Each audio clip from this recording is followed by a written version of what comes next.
तर आज आम्ही भावाच्या घरी आलो आहोत दुर्वाच्या बड्डेसाठी. दुर्वा म्हणजे माझ्या भावाची मुलगी, आमची सगळ्यांची लाडकी भाची परी दुर्वा. दुर्वाने जो फ्रॉक घातला आहे त्यामध्ये खूपच छान दिसतीये, अगदी परीच दिसतीये. त्यानंतर आम्ही सगळ्यांनी तिला ओवाळलं आणि ओवाळून झाल्यावर केक कट करायला घेतला. केकही अगदी तिच्यासारखा सुंदर आहे.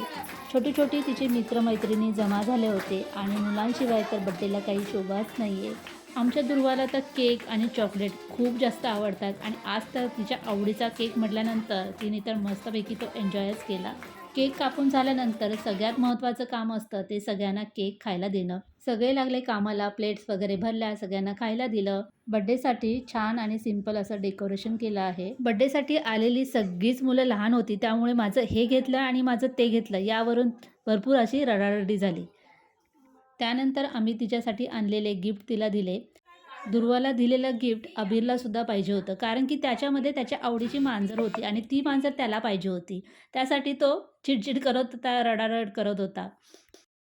त्यानंतर आम्ही सगळ्यांनी फोटो काढले, मस्तपैकी जेवलो. जेवणानंतर दुर्वाने तिच्या आवडीचा डान्स केला.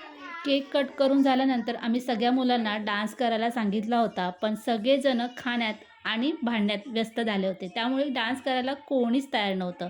मग शेवटी दुर्वानेच अशा प्रकारे डान्स केला. तर असं छानसं बर्थडेचं सेलिब्रेशन झालं. तुम्हाला कसं वाटलं? आवडलं असेल तर लाईक आणि कमेंट जरूर करा. पुन्हा भेटूया अशाच नवीन व्हिडिओमध्ये. तोपर्यंत बाय बाय.